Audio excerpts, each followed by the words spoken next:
I'm Ingrid. I'm 30 years old, and 3 weeks ago, my own parents threw me a birthday party just to publicly disown me in front of our entire family. 53 relatives, aunts, uncles, cousins I hadn't seen in years, a private room at the nicest restaurant in town. I walked in thinking it was a surprise celebration. I walked out. Well, I'll get to that. But here's what my parents didn't know. They weren't the only ones with a plan that night. And the woman sitting in the corner, the aunt they'd erased from our family 20 years ago, she'd been waiting for this moment. Before I take you back to that night, please take a moment to like and subscribe, but only if this story actually resonates with you. Also, I'd love to know, where are you watching from right now? Drop your location and local time in the comments. Now let me take you back 4 weeks to the phone call that started everything. I was elbow deep in wet clay when my phone buzzed.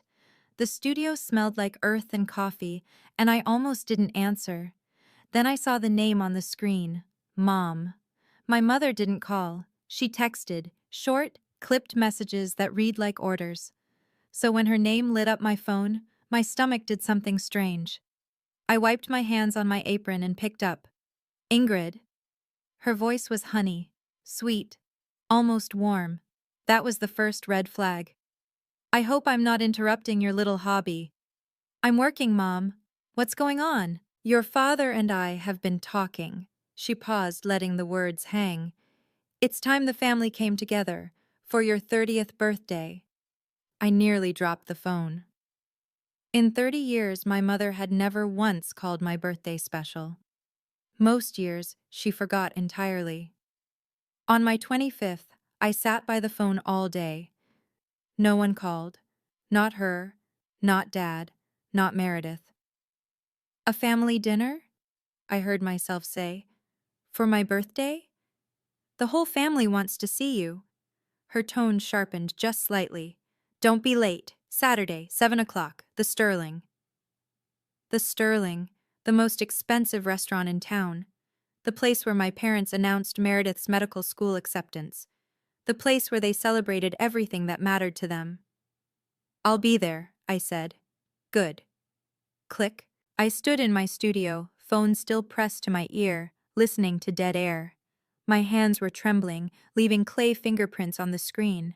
Something felt off, but hope, that treacherous, stubborn thing, whispered in the back of my mind. Maybe they've changed. Maybe this time will be different. I should have listened to my gut instead. 2 days later, Meredith showed up at my studio.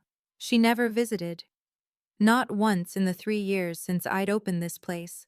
But there she was, standing in my doorway in her pristine white coat, looking around like she'd stepped into a foreign country. Cute space, she said. It wasn't a compliment. What do you want, Meredith? She picked up a ceramic vase, turned it over, set it down carelessly. I've been thinking about Grandma's house. There it was. The real reason. The beach house isn't for sale. It's just sitting there, Ingrid. She finally looked at me. Empty, while my clinic is drowning in debt. Grandma left it to me. That was her decision. Meredith's jaw tightened. Grandma's dead. She doesn't need a beach house. But I need capital. The family needs that money. I set down my sculpting tool, carefully, slowly. That house is where Grandma taught me to make my first pot. It's not just anything to me. God, you're so sentimental. She rolled her eyes. This is exactly why Mom and Dad... She stopped herself.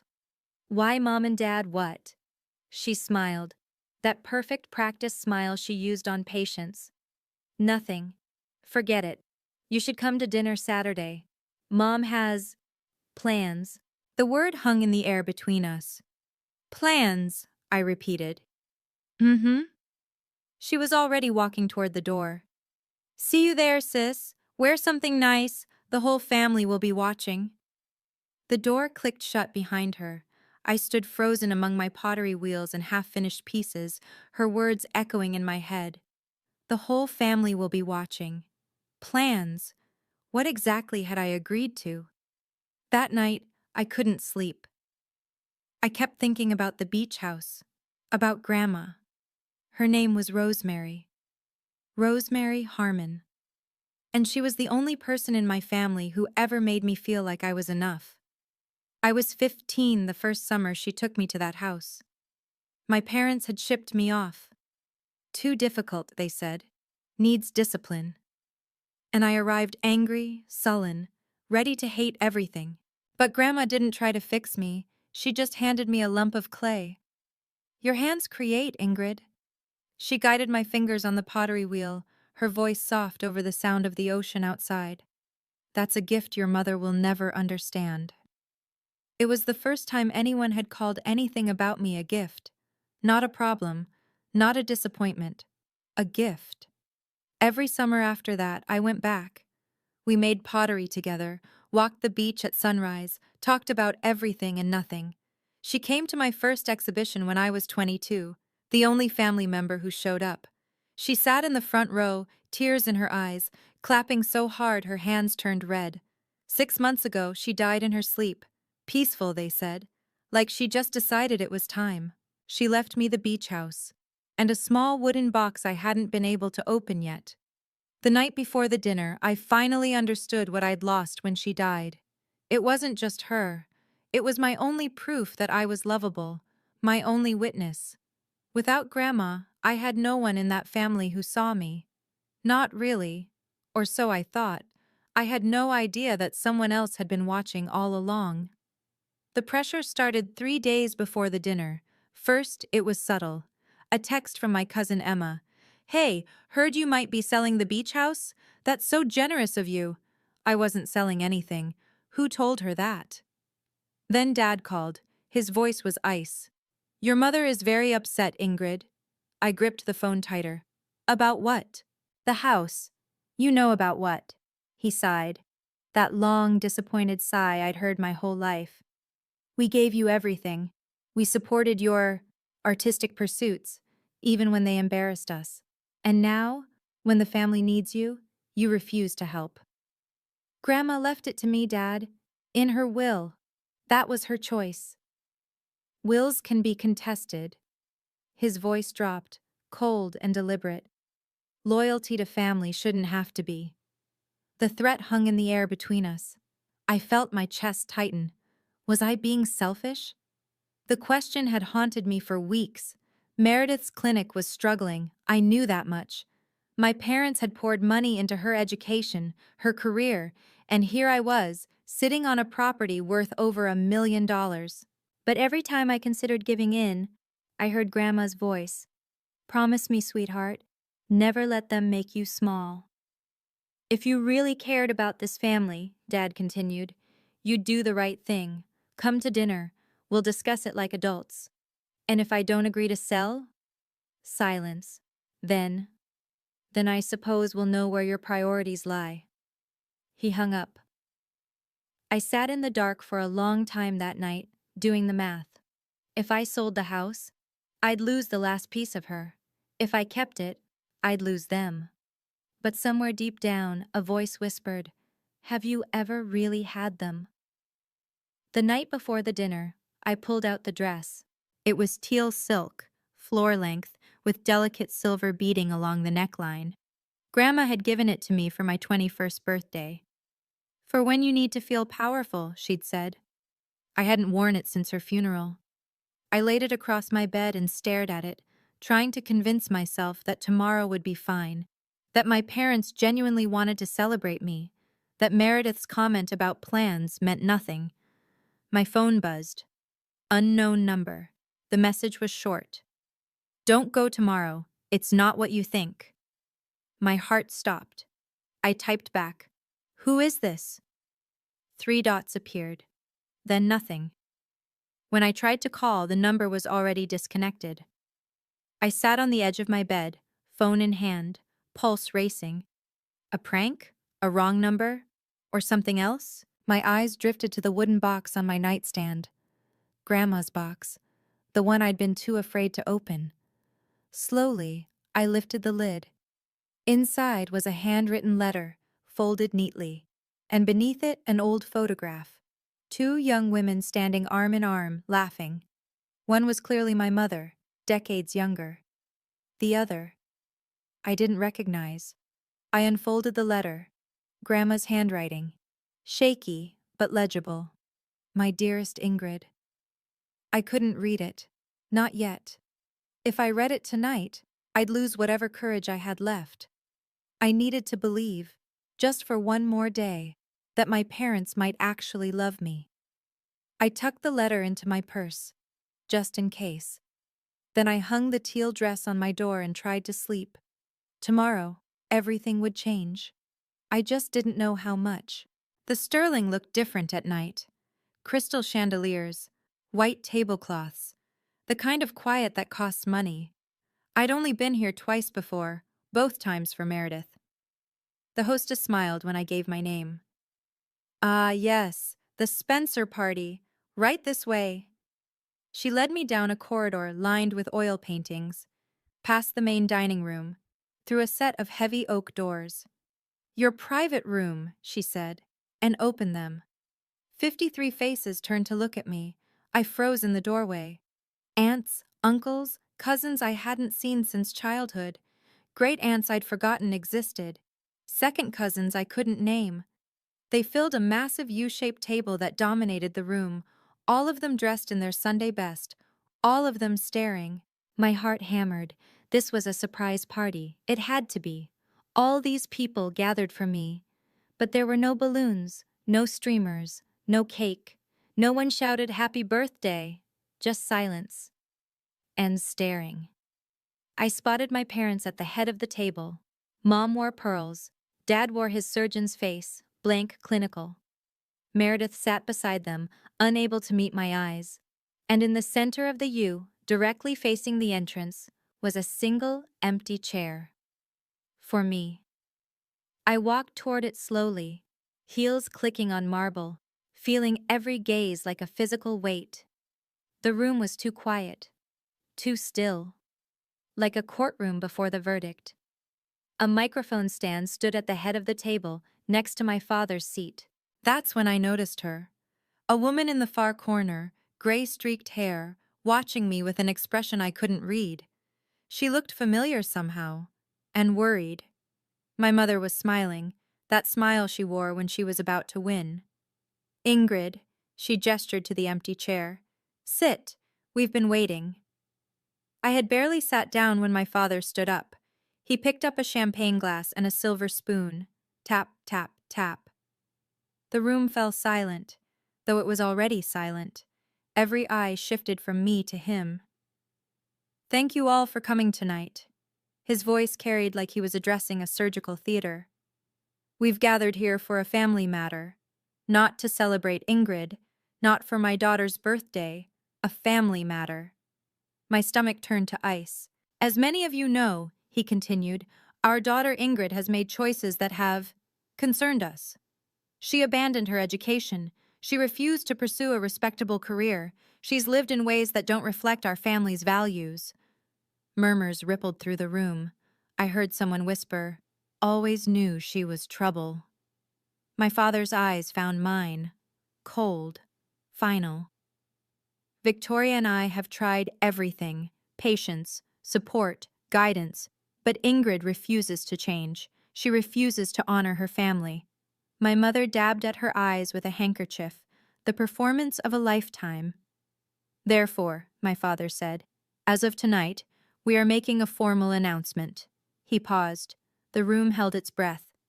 Ingrid Spencer is no longer a member of this family. The words hit me like a physical blow. Gasps scattered through the crowd. Cousin Linda covered her mouth. Uncle George shook his head slowly. Is this really happening? Someone whispered. My mother stood, smoothing her skirt. We gave her every opportunity. Her voice trembled with practiced grief. She chose shame over family. I couldn't move, couldn't breathe. 53 pairs of eyes burned into me, and I was 15 again, standing in my parents' living room, being told I was too much trouble to keep. Then my mother reached into her purse and pulled out a folded piece of paper. The paper landed in front of me with a soft slap. Sign this, my mother said, and we'll let you leave with your dignity intact. I looked down.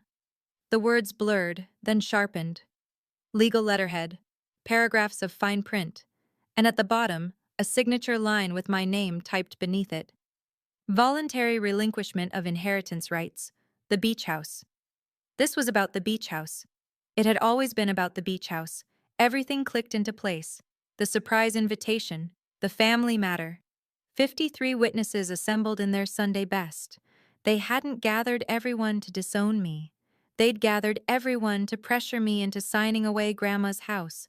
The disownment was just leverage, theater designed to break me.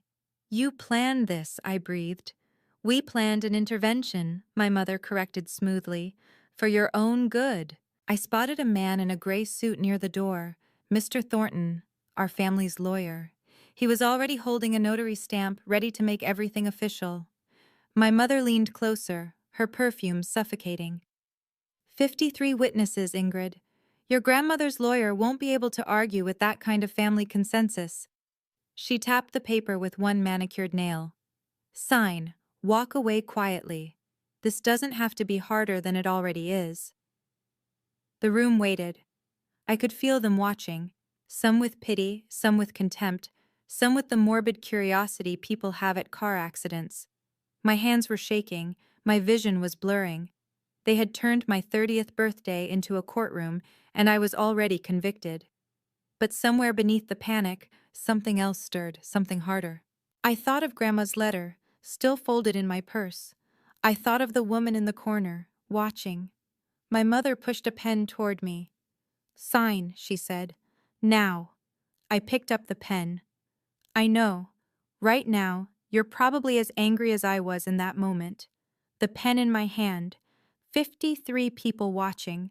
My own mother's eyes drilling into me like I was a problem to be solved. If you've ever been treated like a tool instead of a person by your own family, type "I understand" in the comments. And if you want to know what happened next, drop a like so I know you're still here with me. Now, back to that restaurant. The pen hovered over the paper. My hand wouldn't move. Sign it, my mother's eyes commanded. End this. But something made me look up. Not at her, not at my father, at the room. 53 faces stared back at me. Most of them I barely knew. Distant relatives who appeared at funerals and weddings, who exchanged Christmas cards we never read. They'd been summoned here as witnesses, as weapons. And then I saw her again. The woman in the corner, gray-streaked hair pulled back simply. A plain black dress that didn't try to impress anyone. She sat apart from the others, near the back, half hidden by a potted palm. She wasn't looking at me with contempt or pity like the others. She was looking at me like she was trying to send a message. Stay calm. Wait. I noticed her hands resting on a leather bag in her lap, a bag that looked fuller than it should be, stuffed with something. Papers, maybe. Or something else entirely. My mother noticed me staring. Her head turned sharply toward the corner, and for the first time that night, I saw something flicker across her face. Fear. It was gone in an instant, smoothed over with practiced control. But I saw it. Ingrid. My mother's voice was ice now. Focus. Sign the paper. Who was this woman? Why did my mother, who feared nothing and no one, look at her like that? And why did something about her face feel so familiar, like looking at an old photograph I couldn't quite place? Ingrid, my father's voice this time, impatient. We're all waiting.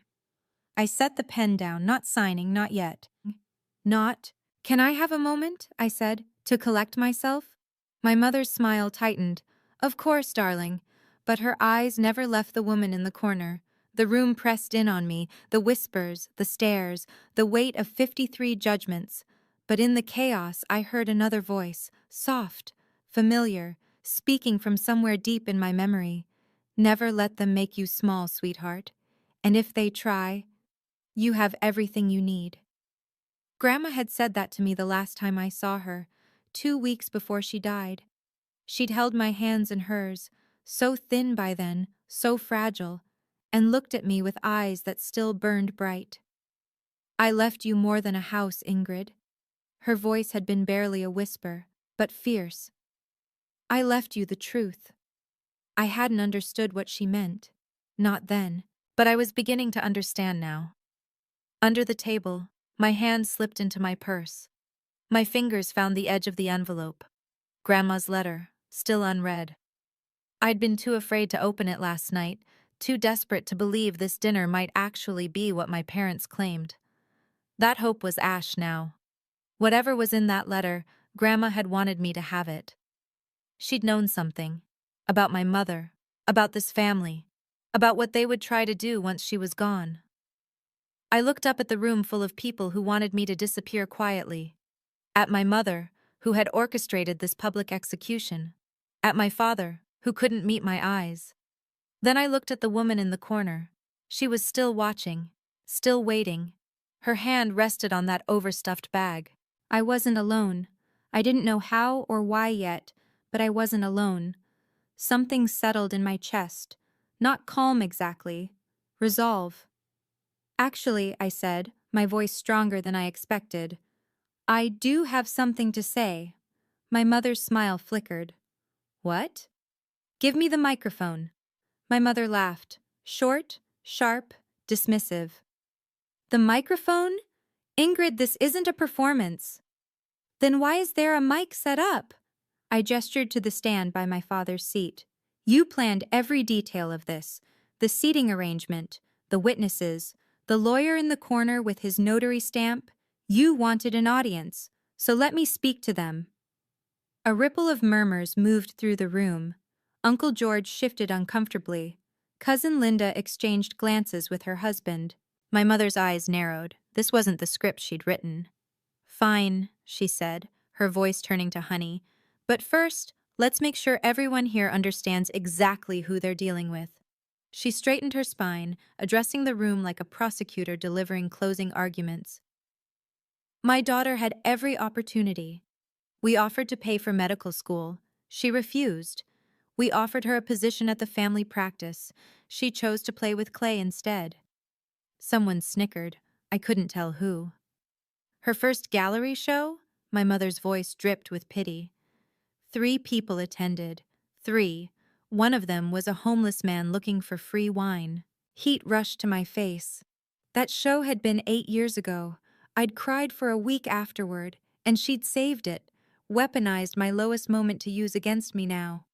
And when she was 23, my mother continued, her voice rising, desperate and broke. Do you know what she did? She came to us, begging for money. She turned to face me, triumph in her eyes. She's always been the weak one, emotional, unstable. Is this really the person you want clinging to mother's estate? My eyes burned, but I would not cry. Not here. Not for her. Are you done? I asked quietly. My mother smiled. Sweetheart, I'm just getting started. She had no idea. So was I. That's when Meredith stood up. My little sister. The golden child. The one who got everything I was denied. The praise, the support, the belief that she could be something. She pressed her hand to her heart, wearing an expression of exquisite sorrow. I tried, you know. I really tried with her. The room turned to watch her performance. I visited her studio last week. Meredith's voice trembled beautifully. I asked if we could talk about Grandma's house, find a compromise, and do you know what she told me? She paused. Perfect timing. She'd learned it from our mother. She said Grandma's house means more to her than her own family. Gasps scattered through the room. Someone clicked their tongue in disapproval. That's not what I said, I interjected. It's what you meant. Meredith's eyes met mine, cold, triumphant. You've always cared more about things than people. That's why you're alone. I stared at her, my little sister, who I'd protected from playground bullies, who I'd covered for when she snuck out at 16, who I'd believed was just caught in the middle of our parents' dysfunction. She wasn't caught in the middle. She was part of it.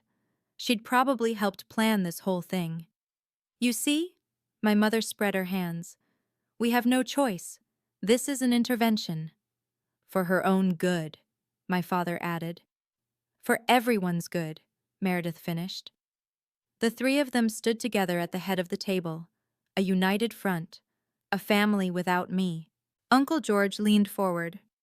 Maybe you should just sign, Ingrid. Don't make this harder. Aunt Linda nodded. Think about your parents' reputation. The walls were closing in. The room was shrinking. And then my father picked up the pen and held it out to me. Last chance. The pen hovered between us. Black ink, silver barrel. Such a small thing to hold so much weight. Sign it, my mother said, or walk out that door and never speak to any of us again. 53 people held their breath. I could hear the soft clink of ice in water glasses, the distant hum of the restaurant kitchen, someone's watch ticking. I looked at the paper.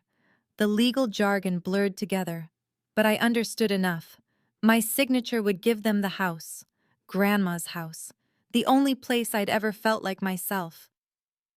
I looked at my parents. No love in their eyes, no regret, just impatience. They wanted this over. I looked at Meredith. She was biting her lip, trying to look sad. But I knew that look. That was her waiting to win look. And then I looked at the woman in the corner. She gave me the slightest nod. Her hand moved to her bag. Something shifted in my chest. Not hope exactly. Something harder, clearer. I thought, a real family wouldn't do this. I thought, Grandma would never have wanted this. I thought, I've spent 30 years trying to earn their love. What if I stopped? My hand closed around the pen. I felt its weight. My mother smiled. Then I set it down. No. The word fell like a stone into still water. What did you say? My mother whispered. I said no. I pushed back my chair and stood. I'm not signing, but I am going to say something. I reached for the microphone. My father lunged to stop me, but I was faster. You wanted an audience, I said into the mic, my voice ringing through the room. So let me give them a show. And I finally understood what Grandma meant. I had everything I needed. The microphone felt solid in my hand, real, grounding. My mother's face had gone pale. My father was half standing, unsure whether to charge at me or pretend this was all part of the plan. I didn't give them time to decide. Thank you all for coming tonight. My voice was steady, calmer than I felt. I have a few things I'd like to share. Ingrid, my mother started. You had your turn. I met her eyes. Now it's mine. The room shifted. I felt the attention swing toward me. Not as the defendant anymore, but as something else. Someone with something to say. 6 months ago, my grandmother, Rosemary Harmon, passed away. Most of you knew her. She was kind, she was generous. She was the only person in this family who ever made me feel like I mattered. A few people nodded. Grandma had been loved. She left me her beach house, not because I asked for it, not because I manipulated her, because she wanted me to have it. Because... My voice caught. I steadied it. Because she knew what would happen once she was gone. I reached into my purse. Before she died, she left me a letter. I was too scared to read it until last night. I pulled out the envelope. But I think it's time you all heard what she had to say. My mother's face went from pale to gray. Ingrid, don't, she said. Not a command this time. Almost a plea. But I was done listening to her. My dearest Ingrid, I began reading. If you're reading this at a family gathering, things have gone exactly as I feared they would. The room went absolutely still, and the woman in the corner stood up. I continued reading, my grandmother's words filling the silent room. Victoria has always seen people as tools to be used. She tried to take this house from me once, 10 years ago. Tried to convince me I was too old to manage my own affairs. When I refused, she stopped visiting. I heard someone gasp. Uncle George's wife, I think. I knew she would try again with you, sweetheart. She'll use guilt. She'll use family. She'll make you feel small and selfish for wanting what's rightfully yours. I looked at my mother. Her hands were gripping the edge of the table so hard her knuckles had gone white. But you are not small. You are not selfish. And this house is not just property. It's proof that someone in this family loved you without condition. My voice wavered. I steadied it. I've left you something else too. Something your mother doesn't know about. If you're reading this in front of witnesses, and knowing Victoria you probably are, look for your Aunt Patricia, my other daughter, the one Victoria erased 20 years ago. The room erupted in whispers. Other daughter? Victoria has a sister? I didn't know. Patricia has been waiting, I continued reading. She has proof of everything Victoria has done. Not just to you, to me, to her, to anyone who got in the way. I lowered the letter and looked at the woman in the corner. She was standing now, a sad smile on her face. My mother had gone completely still, like a deer in headlights. "Hello, Victoria," the woman said, her voice carrying across the room. "It's been 20 years. Did you miss me?" My mother's mouth opened. No sound came out. I had an aunt, and she'd been waiting for this moment for 2 decades. Patricia walked toward the table, and the crowd parted for her like water. She moved with the calm of someone who had rehearsed this moment 1,000 times in her head. Every step measured, every breath controlled. "Mom invited me," she said, addressing the room. "Before she died, she said, 'When Victoria makes her move, be there for Ingrid.' You have no right to be here." My mother found her voice, shrill and cracking. "You were cut off. You're not part of this family." "I was cut off because I threatened to tell the truth." Patricia stopped at the edge of the table, directly across from Victoria. 20 years ago, I found out what you were doing with Mom's accounts, skimming money, forging her signature, isolating her from anyone who might notice." The whispers grew louder. Uncle George stood halfway up, then sat back down. "Lies," my mother hissed. "She's always been jealous, unstable." "That's what you told everyone." Patricia nodded slowly. "That I was crazy, delusional, that Mom couldn't trust me." She turned to face the room. "But Mom never believed you. She just didn't have the strength to fight you anymore." "Patricia," my father's voice cut through, "this is inappropriate.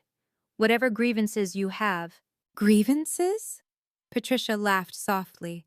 "Richard, do you even know what your wife did? Or were you too busy pretending not to notice?"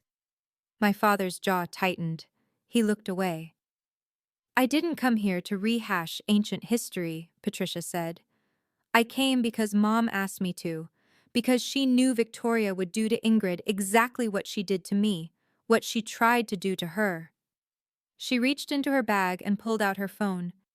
"And because," she said quietly, "I have proof."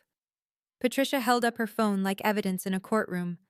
"Before Mom passed, she gave me one last task." Her voice was steady, carrying across the silent room. "She knew Victoria would make a move on Ingrid eventually. She just didn't know when." My mother's face had gone gray. "Patricia, whatever you think you have."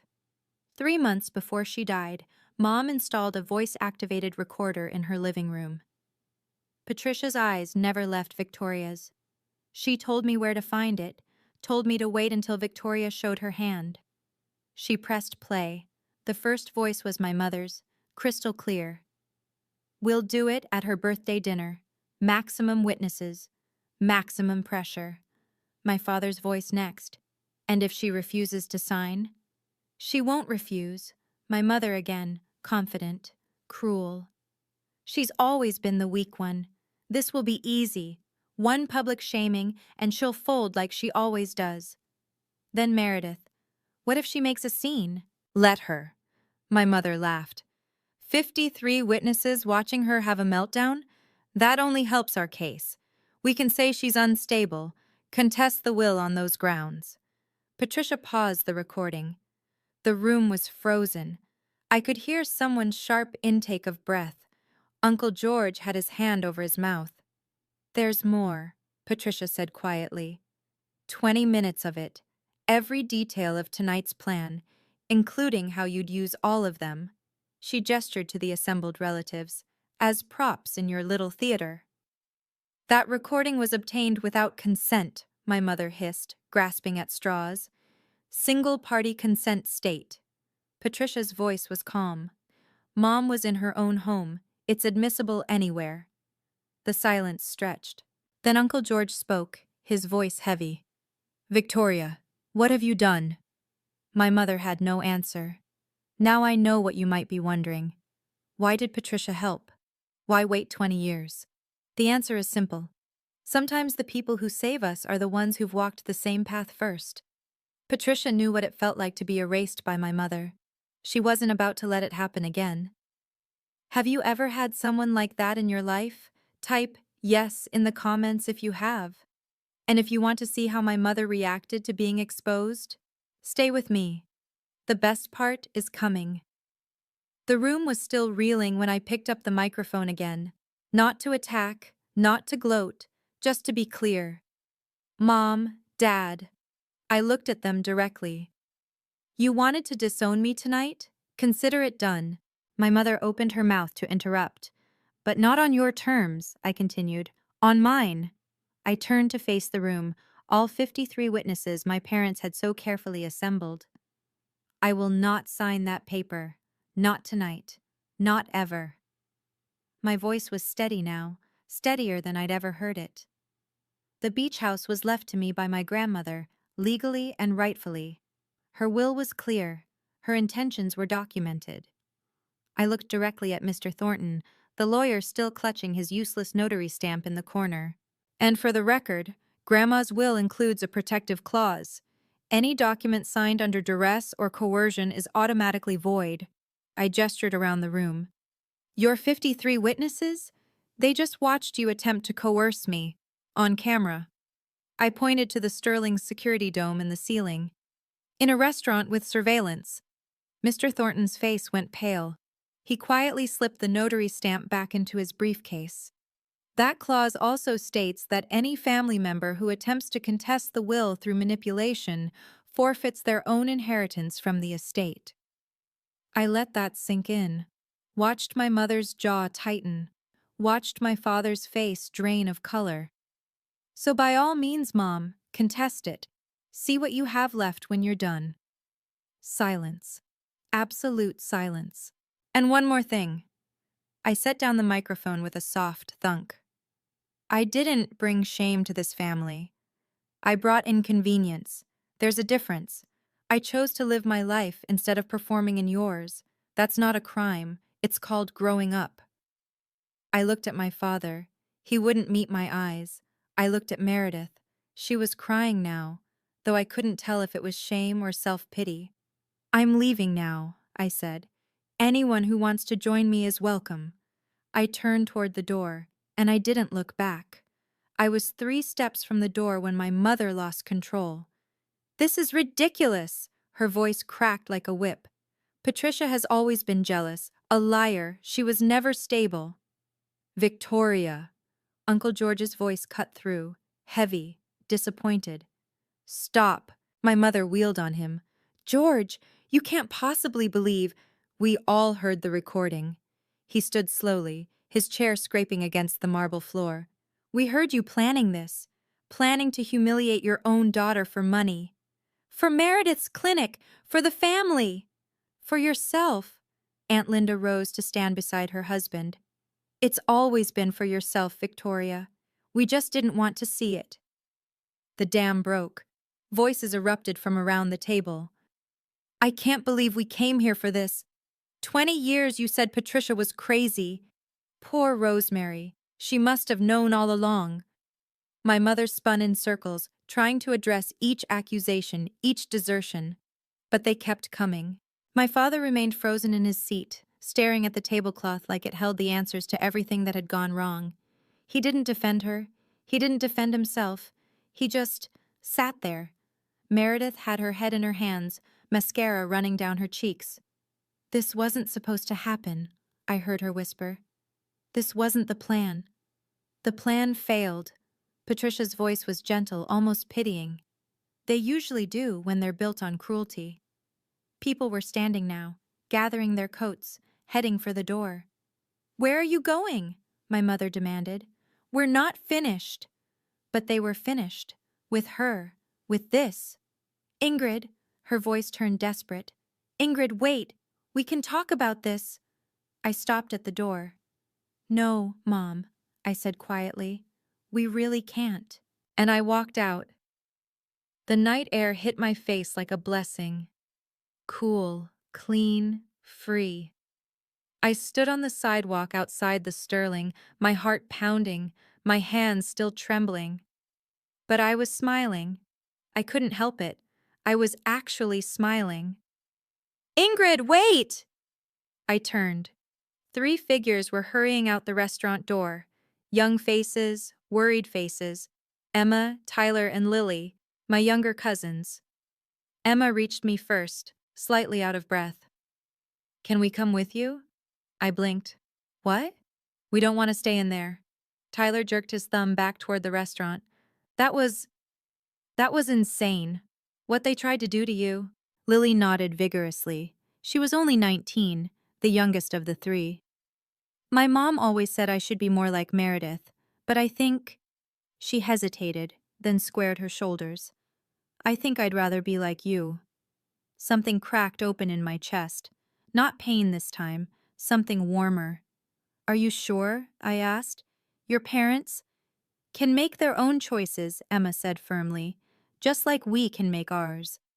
Behind them, I could see more people streaming out of the Sterling. Some got into cars quickly, heads down, wanting to escape the fallout. Others stood in clusters, talking in low, urgent voices. And through the glass doors, I could still see my mother. She was standing alone now, arms wrapped around herself, watching everyone leave.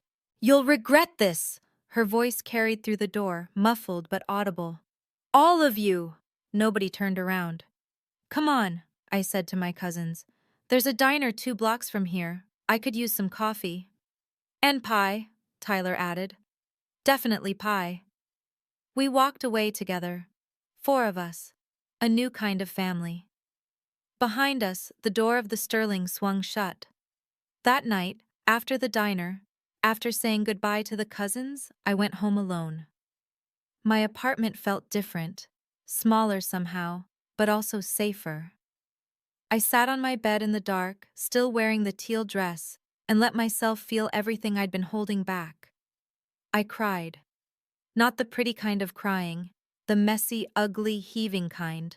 The kind that comes from years of holding your breath and finally letting go. My phone buzzed constantly. Texts from numbers I didn't recognize. Voicemails I couldn't bring myself to check.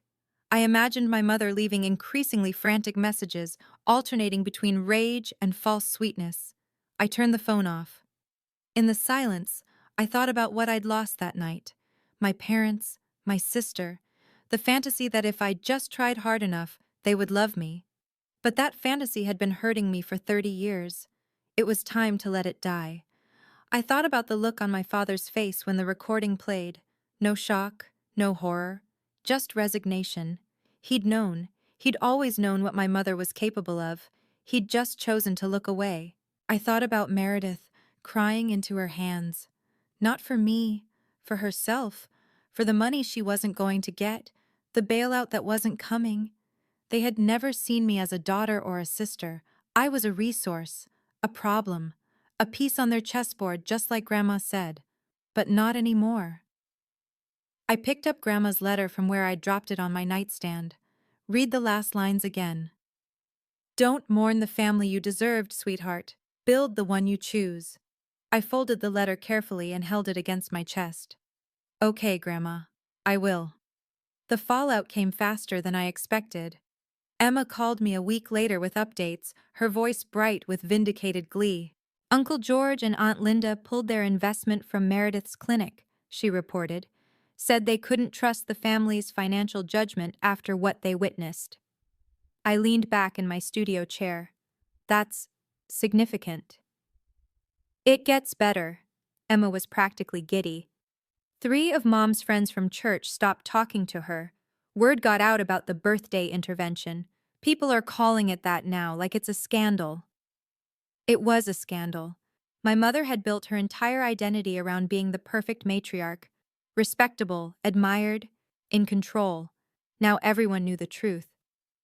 "And your dad?" I asked carefully. "Dropped out of the golf club." Emma's voice softened. "He told someone he was taking time to reflect. I think that's code for too embarrassed to show his face." A week after that, Meredith called me. I almost didn't answer. "You ruined everything." Her voice was raw, broken. "My clinic might have to close now." I closed my eyes. "That's not my burden to carry, Meredith. It never was. It's a family burden." "No, it was a Meredith burden that you tried to make mine. There's a difference." Silence on the line. Then, "I can't believe you did this to us." "I didn't do anything to you." I kept my voice steady. "I just refused to let you do it to me." She hung up without another word. I set my phone down and looked around my studio, at the pottery wheels, the half-finished pieces, the life I'd built despite everything they'd said about me, the life I was finally free to live. Patricia and I met for coffee on a rainy Tuesday. She looked different in daylight, softer, less like a secret weapon, and more like what she was, a woman who'd spent 20 years carrying a heavy truth. "I owe you an explanation," she said, wrapping her hands around her mug, "about what happened, why I disappeared."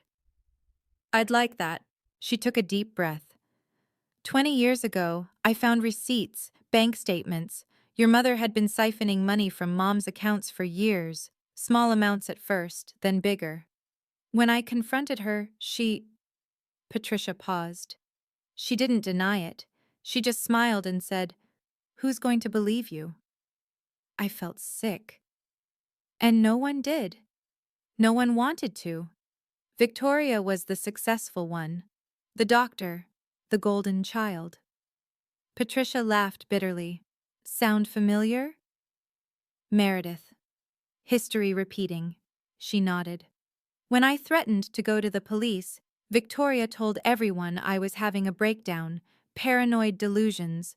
She even got a family friend, a psychiatrist, to suggest I needed rest.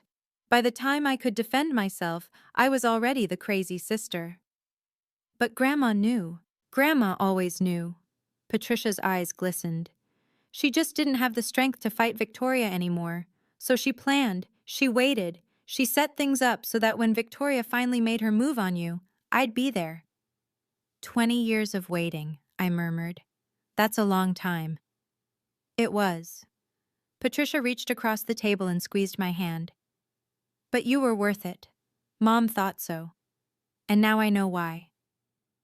We sat in comfortable silence, rain streaking down the windows. "Your mother doesn't hate you, Ingrid," Patricia finally said. "She fears you, because you're the one thing she couldn't control." I let that truth settle into my bones. 1 month later, I stood on the deck of Grandma's beach house, watching the sun set over the water. The house was exactly as she'd left it. Faded floral curtains, mismatched pottery on every shelf, some hers, some mine, all made with love. The smell of salt air and old wood and something indefinable that just felt like her. I'd been here 3 times since the dinner. Each time it hurt a little less. This time, it almost felt like coming home. I'd started teaching pottery classes on weekends. Nothing fancy, just a folding table on the deck, a portable wheel, and whoever wanted to learn. Emma came to the first one, Lily to the second. Tyler showed up last week, sheepish, claiming he was just curious. Patricia visited every Sunday for dinner. We were building something neither of us had expected. A family, small, imperfect, chosen. My phone buzzed.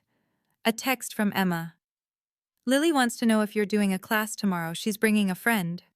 I smiled and typed back, "Always room for more."